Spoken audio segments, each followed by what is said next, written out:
यह अद्भुत है। मैं तुम्हें उद्धारकर्ता और प्रभु यीशु मसीह के नाम से बधाई देता हूँ। इस वीडियो के माध्यम से आपसे मिलकर अच्छा लगा। अब हम यीशु मसीह के दूसरे अद्भुत चमत्कार का वर्णन करते हैं। यीशु ने 5000 लोगों को सिर्फ 5 रोटियों और 2 मछलियों से तृप्त कर दिया। मैं आपको इस विषय पर पढ़ाना चाहता हूँ। जब मैं तिब्रियास के आसपास यात्रा कर रहा था, तब मैंने यूहन्ना 6:1-14 पढ़ा था। उसी समय यह चमत्कार हुआ था। मैं यूहन्ना अध्याय 6 पढ़ रहा हूँ। जॉन छठे प्रभु थे। टॉम को पता था कि वह यह करेगा। उसने मुझसे इसका परीक्षण करने के लिए कहा, अगर आप मुझसे पूछते हैं कि मैं कौन हूँ, तो मैं इसे पहले पढ़ूंगा। जॉन 6। जब यीशु ने एक बड़ी भीड़ को हमारे पास आते देखा, तो उसने उनसे पूछा कि वे कहाँ से रोटी खरीद सकते हैं और खा सकते हैं। तब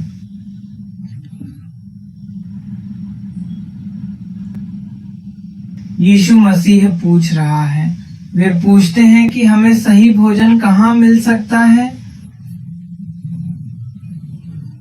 अब वह अध्याय 7 पढ़ता है। फिलिप ने उनमें से प्रत्येक से कुछ कहा।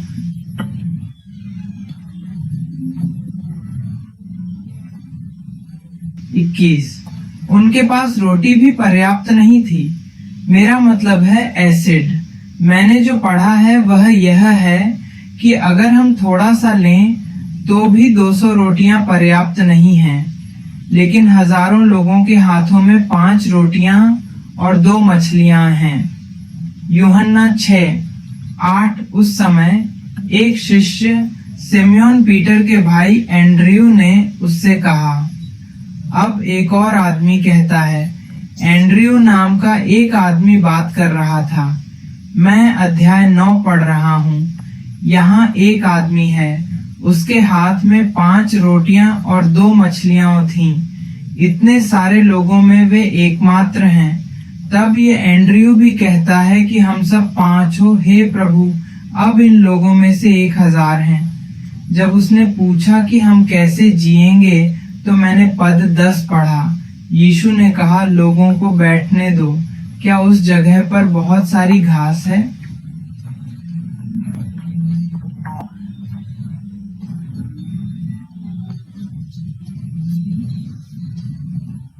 इस पार्टी में करीब 5000 लोग शामिल हुए। लोग जानना चाहते हैं कि यह वाक्य किस बारे में बात कर रहा है। अगर मैं जेम्स को तमिल में बताता हूँ कि पुरुष सिर्फ 1000 हैं, तो वे कितने हैं? हमारे परिवार हैं। बाइबल कहती है कि इनकी संख्या 5000 थी, लेकिन निश्चित रूप से इससे ज्यादा है। मैं आपकी आवाज पढ़ूंगा। 11। यीशु ने रोटी उठाई और गेंद बनाकर स्नान की जगह रख दी। आने वालों को दें। वे देते हैं। उसने उन्हें मछली दी, एक भी नहीं। यूहन्ना 6:16। यीशु ने रोटी लेकर क्या किया? वह परमेश्वर की प्रशंसा नहीं करता, बल्कि परमेश्वर की प्रशंसा करता है। उसी तरह मछली का परीक्षण करें और इसे आशीर्वाद दें। यीशु ने कहा कि वह जाकर उन्हें आशीर्वाद देगा। मैं पहला एल्बम पढ़ रहा हूँ। जब वे संतुष्ट हो गए, तो उन्होंने अपने शिष्यों से कहा,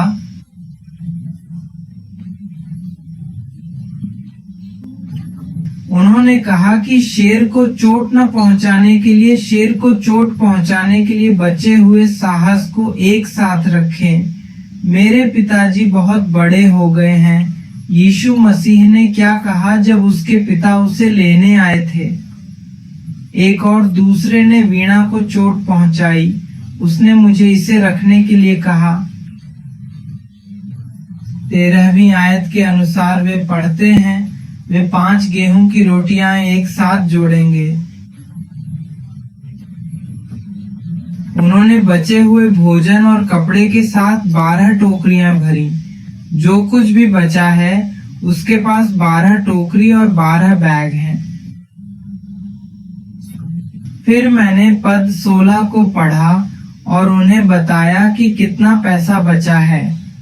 और जब उन्होंने यीशु की निशानियां देखी तो कहने लगे, यह भविष्य का नबी है, वह एक विश्वास योग्य नबी है। यीशु मसीह अपने चमत्कारों के माध्यम से परमेश्वर बन गए।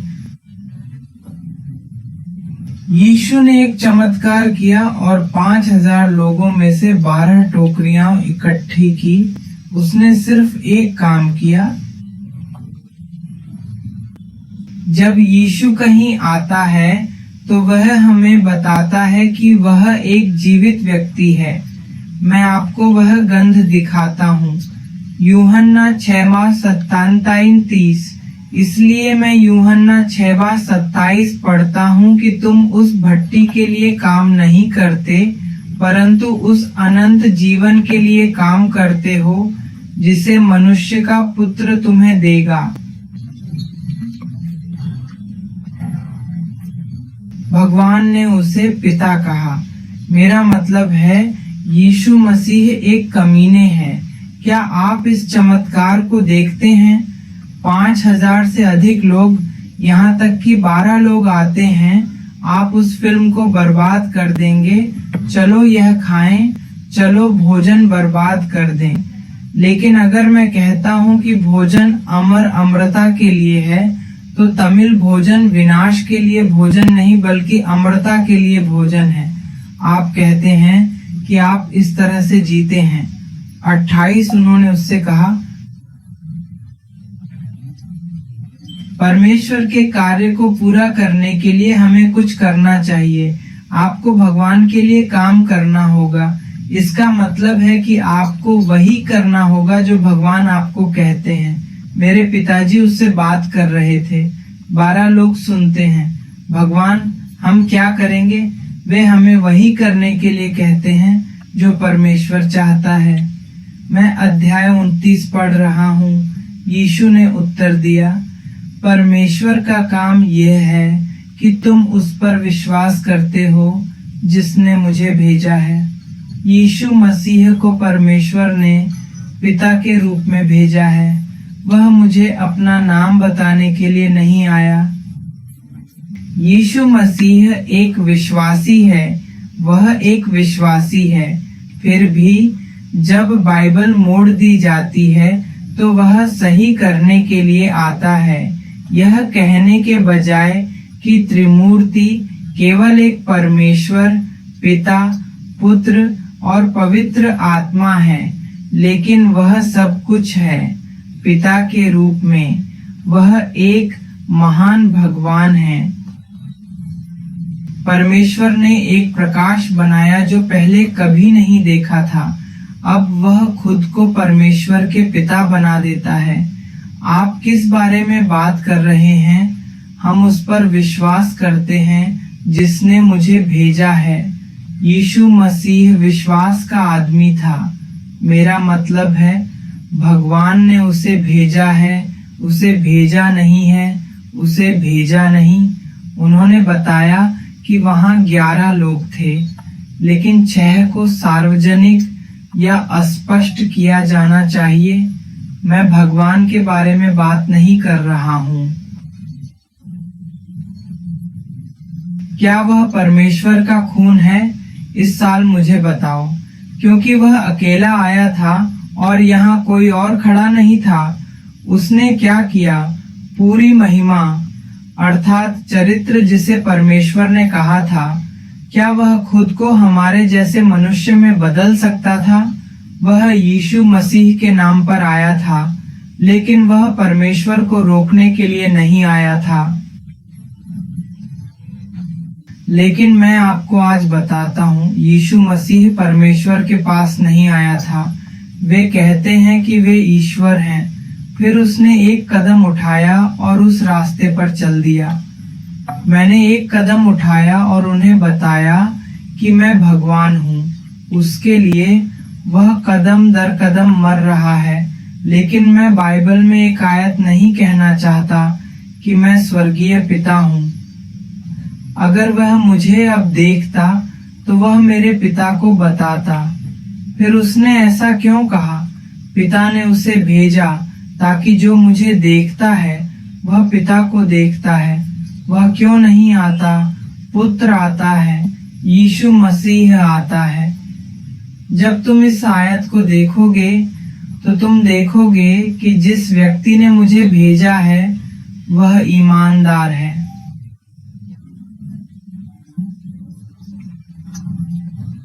दूसरा कारण यह है कि आपको एक आदमी बनना चाहिए।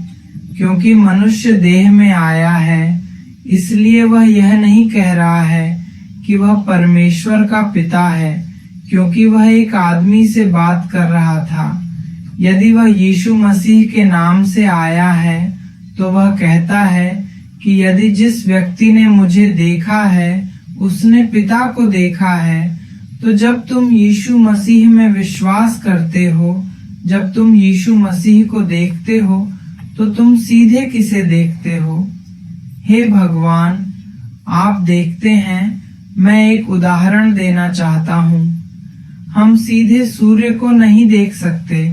सूरज हमारी रात है और हमारी सारी आंखें अंधी हैं। हम इतने उज्जवल सूरज को नहीं देख सकते। आकाश और पृथ्वी के सब कुछ पैदा करने वाला है, हम उसे कैसे देख सकते हैं? उसके सवालों का कोई जवाब नहीं दे सकता। ऐसी भयानक रोशनी के साथ देवी। यही कारण है कि मेरे पास बाइबल है। परमेश्वर एक प्रकाश के बिना मनुष्य है। अब हम क्या कर रहे हैं? जब ग्रहण आता है तो हम ग्रहण दर्पण देखते हैं। क्या हम नग्न आंखों से सूर्य ग्रहण देख सकते हैं? बेशक आप सूरज भी नहीं देख सकते, सूर्य ग्रहण भी नहीं देखा जा सकता है।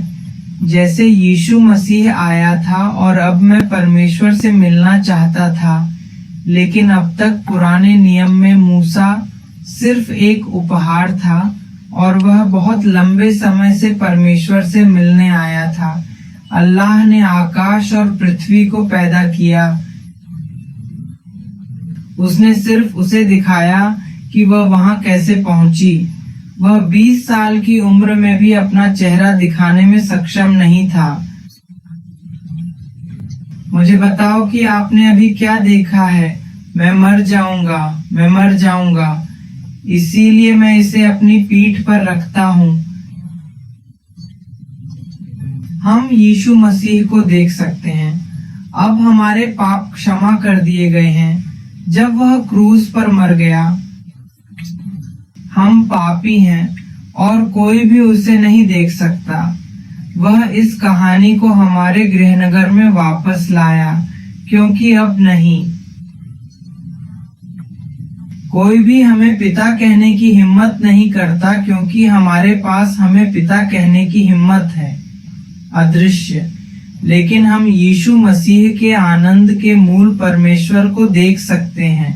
जब वह वहां पहुंचा तो वह सूरज नहीं देख सकता, इसके बजाय हम सूर्य ग्रहण देखते हैं। इसी तरह यीशु मसीह आया और एक आंख से देवी को दर्पण की तरह देखा।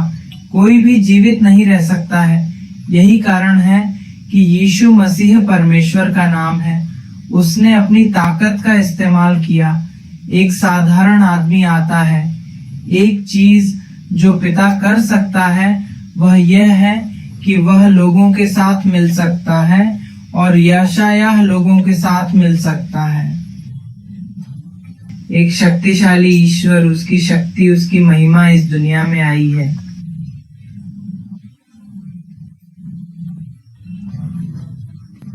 उसने कहा कि वह जीवित रहेगा। मैं आपको शब्द दिखाता हूँ।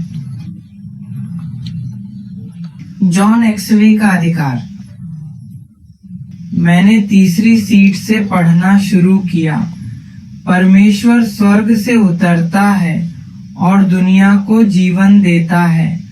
कोई माता पिता आकाश से नहीं गिरे और अब आप कहते गेहूं नहीं है। आप रोटी बना रहे हैं, आकाश से कुछ गिर रहा है? यह कभी आकाश से नहीं गिरता, वह खुद से क्या छिपाता है। उसके पिता आकाश से गिर गए। यीशु मसीह ने पृथ्वी को छोड़ दिया और पृथ्वी पर आया। एक आदमी के पास क्रूजर कैसे हो सकता है? फिर उसने खुद को एक बच्चा बना दिया। रोजर पॉल के पास आता है और उसे बताता है कि पृथ्वी पर एक इंसान का जन्म कैसे होना चाहिए, परंतु वह एक देवी थी जिसका कोई पुरुष साथी नहीं था और मरियम के गर्भ में पवित्र आत्मा द्वारा जन्म दिया गया था। यह वही है जो शब्द कहता है, मैंने जीवन की रोटी पड़ी जो स्वर्ग से उतरती है। 34 उन्होंने उससे कहा, हे प्रभु, ये पैनकेक हमेशा हमारे लिए मौजूद। वे हमेशा हमें देना चाहते हैं। लोग सुन रहे हैं। शिष्यों ने पूछा, हे प्रभु पिता, तू हमें बताता है कि यह रोटी हमें कैसे जीवन देती है। यह रोटी हमेशा हमारे लिए उपलब्ध है। मैं अध्याय 30 पढ़ रहा हूँ। यीशु ने उनसे कहा, मैं ही जीवन की रोटी हूँ और मैं ही जीवन हूँ।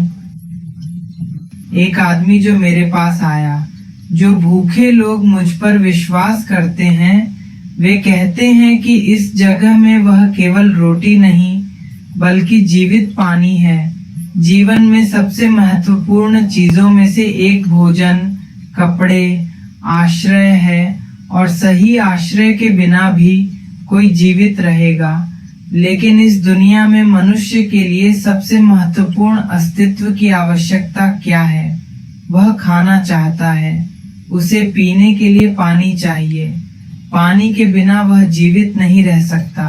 वह भोजन के बिना नहीं रह सकता।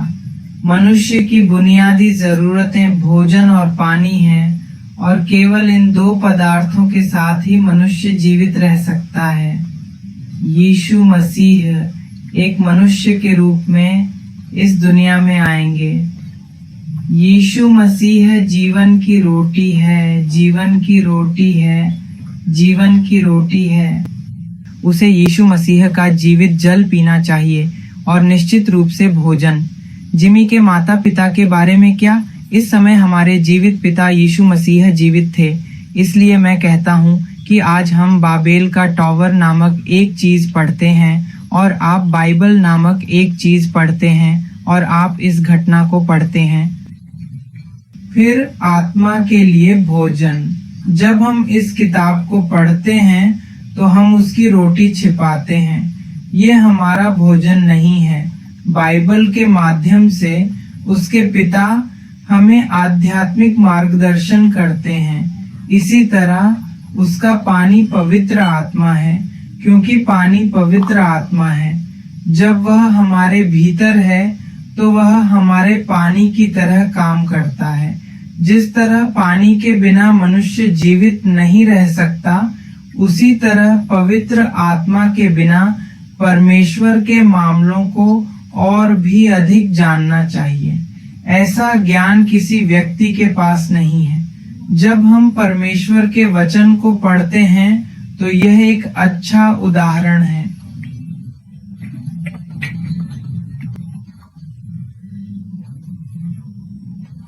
पवित्र आत्मा हमारा जीवित जल है।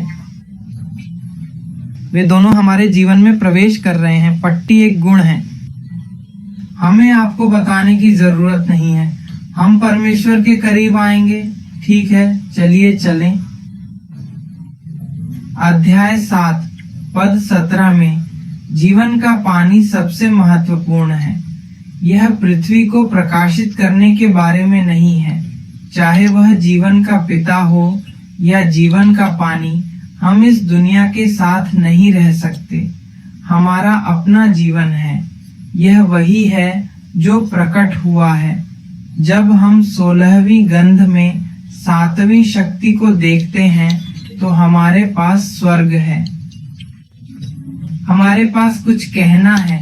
जब आप यीशु मसीह को अपने प्रभु के रूप में स्वीकार करते हैं तो आप क्या कर रहे हैं? वह हर किसी के लिए एक घर बना रहा है। यहाँ भी हमारे पास अपना घर नहीं है। हमारे पास अपना घर है। हमारे पास घर के बिना एक बगीचा है। हमें उस तरह के जीवन के लिए दौड़ना होगा। इस सांसारिक जीवन के कारण एक अस्थायी जीवन, हम नष्ट हो जाएंगे और नष्ट हो जाएंगे। हम 70-80 साल तक जीवित रहेंगे। इसके बाद पतिंगना ने कहा कि चम्मच के बिना हम मर जाते हैं। मैं कहाँ जा रहा हूँ? मैं नरक जा रहा हूँ। मैं सिनेमा देखने जा रहा हूँ। चम्मच के बिना 1 सप्ताह मेरा नाम है। हमारा जीवन 70 साल की उम्र तक अनिरंतरता का जीवन रहेगा। जब हम आयत 17 पढ़ते हैं, सिंहासन के बीच में बैठा मेमना उनकी रक्षा करेगा और उन्हें जीवित पानी के सोते की ओर मार्गदर्शन करेगा। भगवान उन सभी के आंसू पोंछेंगे। मेरा मतलब है, यह डर नहीं है। अल्लाह ही आकाश और पृथ्वी का सृष्टि करता है और वही संसार का सृष्टि करता है। यीशु मसीह मेमना है। इस पद में ये क्यों कहा गया है कि मेमना भी आएगा? वह पीड़ित है। उसने एक मेमने की तरह बलिदान किया और हमारे सभी पापों को दूर कर दिया। यीशु मसीह आया और उसे हमारे परमेश्वर के रूप में स्वीकार किया और हमें छुड़ाया। पद 17 में उसने हमें मेमने शब्द का खुलासा किया। हम सब जानते हैं कि भेड़ क्या कर रही है। हम सभी के पास एक है। खुलना। यीशु मसीह हम सभी का मेमना है। तो हम मेमने कहाँ जा रहे हैं? अगर हम पानी पीते हैं तो हम एक वसंत में जाते हैं जहाँ जीवित पानी है। अब पानी आ रहा है, क्या हम उस पानी को नहीं पीते? फिर इस दुनिया का पानी फीडर से आता है।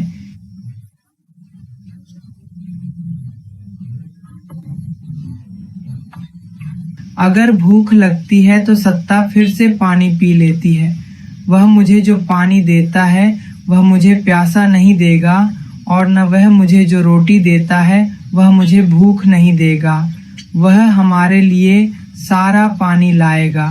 हम इस धरती पर कितना भी गीत गाते हैं, पलालो का जाने के बाद जापान ने उसके आंसू दूर देखे। हम नहीं रोएंगे, हम वहाँ रोएंगे। वहाँ ऐसा पाप और बुराई नहीं है। आज कुछ बुरा नहीं होगा। आज उसका राज्य इस पृथ्वी पर शासन करेगा और राजा, मुख्यमंत्री, उनकी सरकारें सभी गैर स्थायी सरकारें हैं। लेकिन एक दिन आएगा जब न्याय और न्याय परमेश्वर के शासन में पूरा हो जाएगा। हत्या और वेश्यावृत्ति के लिए कोई जगह नहीं है। उस सरकार में उन्होंने जो सरकार दी वह हमेशा सुखी रहती है, बिना परेशानी, बिना आंसू रहती है। यीशु मसीह ने आपको ऐसे राज्य में बुलाया है। आप उसे स्वीकार करते हैं। हम उसके साथ रहें और उस राज्य में, जिस राज्य को उसने हमें दिया है, उसके साथ रहें। इस छोटे से वीडियो के माध्यम से भगवान आपको आशीर्वाद दें।